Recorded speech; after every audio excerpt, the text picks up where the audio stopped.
Welcome back to the English Oasis. In our last episode, we saw how Elena found her flow and transformed English from a burden into a passion. But as many of you know, finding your passion is only half the battle. The real challenge begins when you step out of your oasis and back into the real world. A world that wants your time, your energy, and your attention. Today, we are going to talk about the most difficult word in any language, yet the most important one. We're talking about the word no. This is the story of how learning to say no to the wrong things is the only way to truly say yes to your future. Part 1. The trap of being too nice. Meet Mark. Mark was the person everyone loved. If you needed a ride to the airport at 4 a.m., you called Mark. He was the yes man. If you had a boring work project that no one wanted to touch, you gave it to Mark. He believed that being helpful was his greatest strength. But in reality, his inability to set boundaries was his greatest weakness. Mark had a dream. He wanted to reach a C1 level in English. He wanted to apply for a leadership position in a global environmental firm. He had the talent, and after listening to the story of the flow state, he finally had the method. He had planned his Oasis hours perfectly. 6:00 a.m. to 7:30 a.m. every morning. That was his sacred time for flow. Reading articles about sustainability and listening to international conferences. But there was a problem. Mark was a people pleaser. To Mark, saying no felt like a physical pain in his chest. Every time he thought about declining an invitation or turning down a favor, a wave of guilt washed over him. He was terrified of being seen as selfish or difficult. He didn't realize that by saying yes to everyone else's small requests, he was inadvertently saying no to his own big dreams. Let's look at a typical Monday in Mark's life. His alarm goes off at 6:00 am. He's excited. He has a fascinating English documentary ready to watch. But as he reaches for his tablet, his phone buzzes. It's a text from his brother. "Hey man, I'm stuck with this car issue. Can you look up some mechanics for me?" Mark sighs. A good brother would help, right? He spends 30 minutes searching for mechanics. By 6:30 a.m., his flow is broken. He tries to get back to his documentary, but then a notification pops up from a work group chat. A colleague is complaining about a spreadsheet. Mark knows how to fix it in 5 minutes. He thinks, it's just 5 minutes. But 5 minutes leads to an email. An email leads to a quick phone call. By 7:30 a.m., Mark's sacred window has closed. He hasn't listened to a single word of English. He feels exhausted, frustrated, and, strangely, angry at his brother and his colleague. But the truth was hard to swallow. Mark wasn't a victim of his family or his job. He was a victim of his own lack of boundaries. Psychologically, Mark was stuck in a state of social compliance. We are evolved to want to belong to the tribe. In the past, being cast out meant death. So our brains are hardwired to seek approval. But in the modern world, this instinct can become a trap. Mark was trading his long-term success for short-term social comfort. Every yes he gave to a distraction was a vote against the person he wanted to become. He felt like he was running on a treadmill, moving fast, but staying in the exact same place. At night, he would look at his English books and feel a deep sense of sadness. He began to resent the people he loved because they were stealing his time. But they weren't stealing it. Mark was giving it away for free. He was experiencing decision fatigue. Because he couldn't say no early in the day, his brain was so tired by the evening that he had no willpower left to study. He would end up scrolling through social media for 2 hours, feeling guilty and defeated. He was trapped in a cycle of busyness that had zero productivity. The most dangerous part? Mark started to believe the lie that he didn't have enough time. But, as he would soon discover, time isn't something you have. It's something you claim. To reclaim his life, Mark didn't need a better calendar. He needed a better vocabulary. He needed to learn that no isn't a dirty word. It's a tool for survival. He sat at his desk that night, looking at his empty notebook. He realized that if he didn't learn to protect his time, his dream of working for that firm would remain a dream. He had to make a choice. He could keep being the nice guy who stayed in the same place forever, or he could become the disciplined guy who actually moved toward his oasis. The battle for his time was about to begin. Part 2. The Essentialist Mindset. The realization hit Mark like a cold wave. He was living a life designed by other people's priorities. That night, instead of opening his grammar book, he opened a notebook. He drew a large circle. Inside that circle, he wrote C1 English and Global Leadership.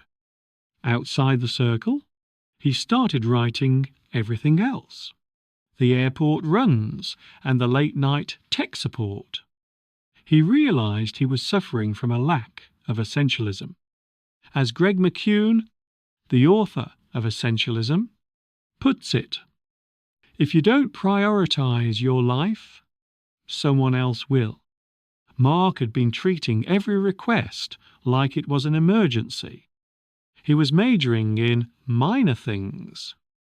He decided that Tuesday would be different. He made a vow. For his 90-minute English window, he would be invisible. No texts, no emails, no quick favors. But the universe seemed to have a sense of humor. Just as he sat down at 6:00 a.m. to practice his English speaking, his best friend, Leo, called. Mark hesitated. Leo was going through a breakup. Usually, Mark would spend 2 hours on the phone listening to the same story for the 10th time. His heart pounded. It felt like he was committing a crime. He let it go to voicemail. 5 minutes later, a text arrived. Hey man, really need to talk. You up? The guilt was suffocating. Mark's brain began to bargain. Maybe I can just talk to him for 15 minutes. I can study later tonight. But he knew that was a lie. If he said yes now, He was telling his brain that his goals didn't matter as much as Leo's temporary sadness. He didn't reply. He put his phone in a drawer. For the next hour, Mark struggled to focus. His mind kept drifting back to the phone in the drawer. He was experiencing F, O, M, O, fear of missing out. However, as he pushed through a difficult article on carbon credits, something happened. By the 4-5 minute mark, the guilt started to fade. The flow began to take over. When 7:30 a.m. arrived, Mark felt a strange sense of victory. He had protected his time.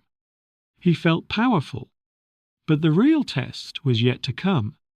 Later that day, at the office, his manager walked over. "Mark, I know you're busy, but can you take over the Miller account? Sarah is overwhelmed, and you're so good at these things."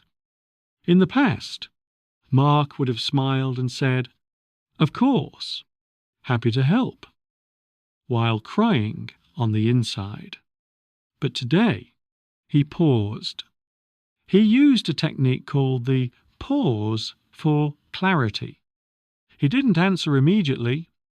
He took a breath. He thought about his circle. If he took the Miller account, he would have to work late and miss his Oasis.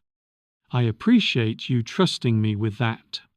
"Boss," Mark said, his voice trembling slightly, "but I'm currently focused on the sustainability report, and I want to ensure it's perfect. If I take on the Miller account, the quality of both will suffer. Perhaps we can delegate it to someone with more bandwidth?" The room went silent. Mark waited for the explosion. But instead, his manager blinked, nodded slowly, and said, "You know what? You're right. I'll ask David. Thanks for the honesty." Mark walked to his desk, his legs feeling like jelly. He had just said no to a superior, and the world hadn't ended. In fact, he noticed something strange. His manager looked at him with a new kind of respect. By valuing his own time, Mark had forced others to value it too. However, the yes-man habit is hard to break. That evening, Mark met his friends for a quick coffee.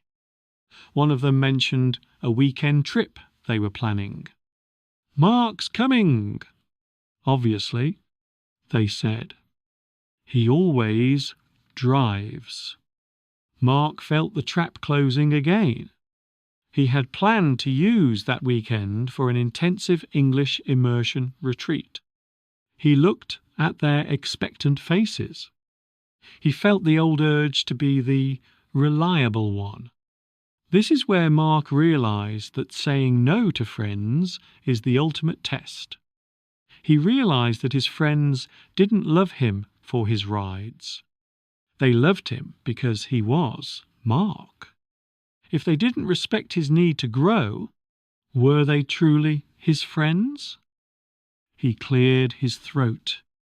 "Actually, guys, I can't make it this weekend. I've committed to a personal project I'm working on." The reaction wasn't as smooth. "A project? On a Saturday? Come on, Mark, don't be a bore," they teased. The pressure was intense, but Mark realized this moment was a threshold. If he crossed it, he would be free. If he backed down, he would be a yes man forever. He smiled, but he didn't budge. "I wish I could, but it's really important." As he drove home alone that night, Mark didn't feel like the nice guy. He felt like an essentialist. He had reclaimed 4 hours of his life that day. 4 hours that used to belong to Leo's drama, his manager's poor planning, and his friends' expectations. For the first time, Mark realized that no was a gate. Part 3. The Cost of the Unlived Life. For the first few weeks after Mark began his year of no, his life felt strangely quiet. It was an uncomfortable silence. When you stop being the firefighter for everyone else's emergencies, you are left with something many people find terrifying: space. Mark realized that his yes-man habit had been a form of avoidance. As long as he was busy fixing other people's issues, he didn't have to face his own challenges. But now, the distractions were gone.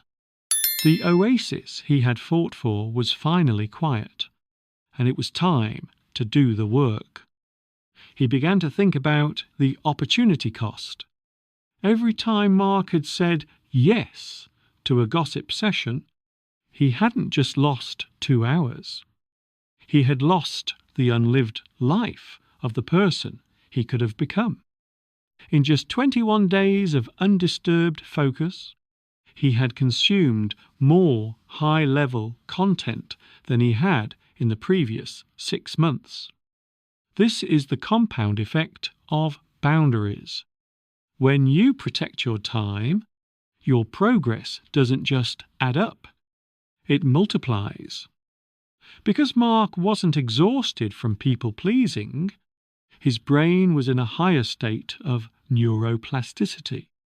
He was learning deeper, remembering more, and connecting ideas faster. He was no longer just learning English. He was mastering the nuances of persuasion, negotiation, and environmental policy. However, the world didn't stop testing him.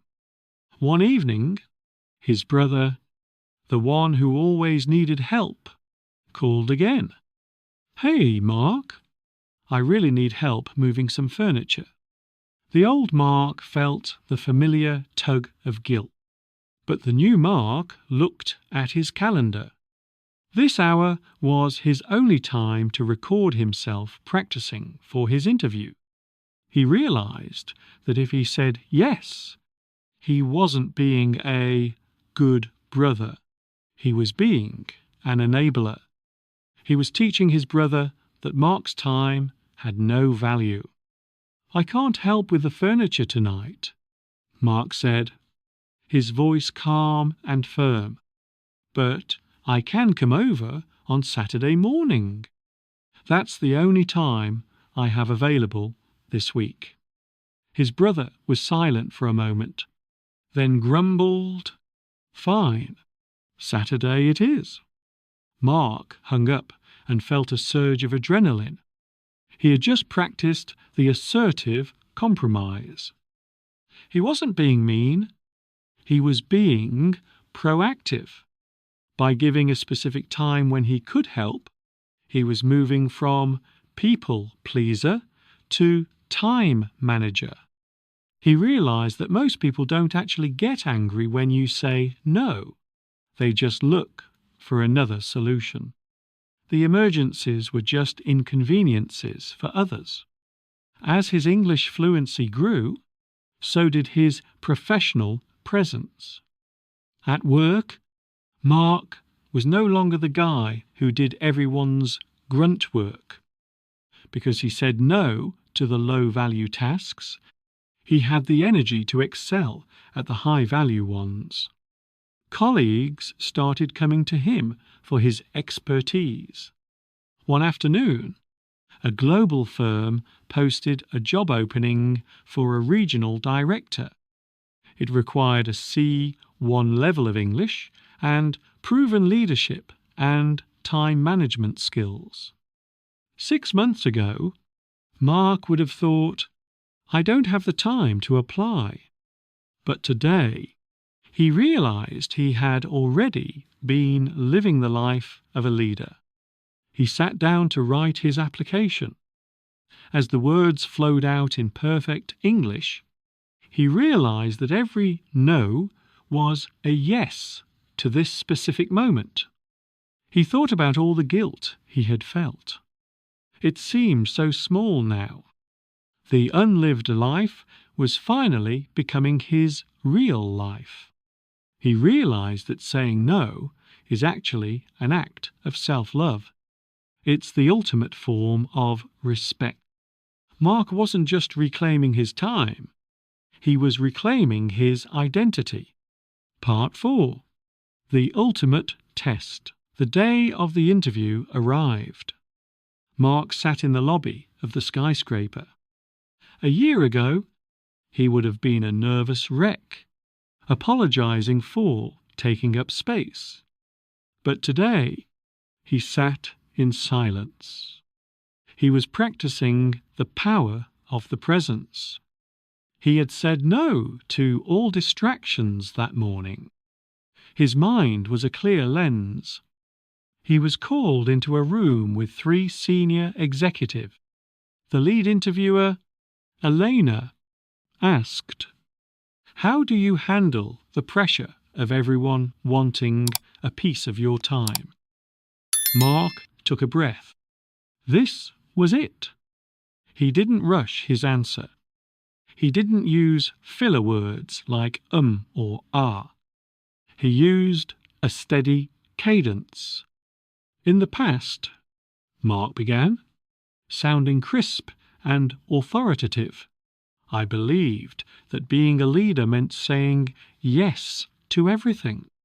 But I learned that is a mistake. A leader who says yes to every request is actually a leader who has no strategy. If I say yes to a distraction, I am saying no to the mission. He saw the executives lean in. I manage pressure by radical prioritization. I have built a system of boundaries that allows me to do deep work in a world of shallow distractions. My English fluency didn't come from luck. It came from the discipline of saying no to everything that didn't matter so I could say yes to the language. One executive leaned forward. But what happens when a major client calls you at 9:00 p.m. on a Saturday with a request? Do you say no to a client? The room felt heavy. This was the trap. Mark knew that a yes out of fear is never a real yes. I don't say no to the client, Mark replied calmly. I say yes to the relationship by setting expectations. If a request isn't an emergency, I schedule it. A focused leader giving a high-quality solution at 8:00 a.m. on Monday is an asset. I trade instant gratification for long-term excellence. The executives looked at each other. There was a long silence. But now, Mark sat in that silence comfortably. He had learned that silence is a boundary, too. The interview ended shortly after. As Mark walked out, he realized that even if he didn't get the job, he had already won. He had spoken his truth. He got to his car and saw missed calls from his brother and texts from his work group. The old yes man would have felt anxiety. But the new Mark simply put his phone on Do Not Disturb. He decided to go to a cafe and read a new book on environmental law. In English, of course. He realized that the power of no wasn't just about saving time. It was about saving his soul. By reclaiming his time, he had reclaimed his dignity. Part 5. The Architect of Time. Mark opened the email at home in his Oasis. It began, "Dear Mark, it is rare to find a candidate who possesses the unwavering professional maturity you demonstrated today." He got the job. He realized he didn't feel a surge of relief. He felt a sense of inevitability. Success is the natural outcome of 1,000 small boundaries. Mark's story is a testament to a harsh but liberating truth. You cannot have a yes life with a yes mouth. If you say yes to everything, you become invisible. Let's look at the masterclass of what he actually did. Pillar 1. The integrity of the sacred hour. Mark stopped treating his study time as free time. Free time is something you give away. Sacred time is something you protect. When you value your own time, the world eventually learns to value it too. Pillar 2. The vocabulary of choice. Mark changed how he spoke. He stopped saying, "I don't have time," and started saying, "It is not a priority." Saying, "I don't have time," makes you a victim of the clock. Saying it is not a priority is an honest statement that makes you the master of your life. Pillar 3. The respect paradox.